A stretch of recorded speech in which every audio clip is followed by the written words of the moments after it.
Firmly anchored in his resolve, Alexander stood at the edge of the constructed bridge, an audacious land pathway emerging defiantly from the ocean. He looked out at the impregnable city of Tyre, its sun-kissed walls rising like cliffs against the cerulean sea, a shimmering mirage of power that taunted him relentlessly. For 7 grueling months, the Macedonian army had labored, relentless against the laughter of the Tyrians.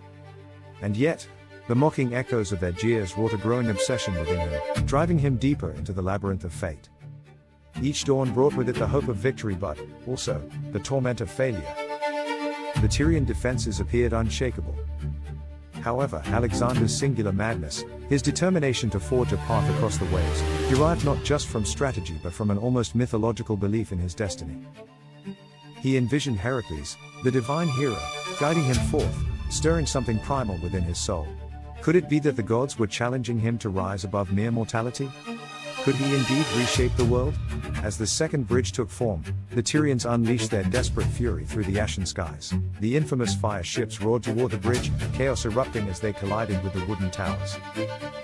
The screams of soldiers mingled with the crackling flames, an orchestra of despair that resonated through the ranks. But Alexander was undeterred.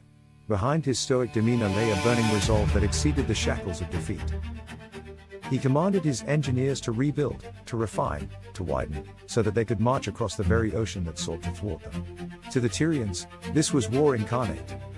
Though they feared what the winter's storm would bring, they remained sheltered by the maritime fortress they had built over centuries. They had turned the sea into a guardian, and now watched in horror as Alexander's relentless ambition challenged that very sanctuary. Meanwhile, the cost of siege bore heavily upon the Macedonian shoulders, as spirits waned beneath suffocating clouds of desperation and relentless torment. With whispers of Heracles echoing in his ears, Alexander called forth reinforcements from every corner of the Mediterranean, 200 vessels, their sails billowing like the wings of destiny.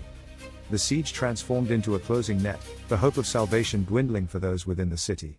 The very walls of Tyre became the bastions of trembling hearts, as the final act of defiance loomed ominously overhead. On that fateful day, the skies darkened with the shadows of war. As the ships encircled the island, Alexander himself took the lead amidst the anarchy.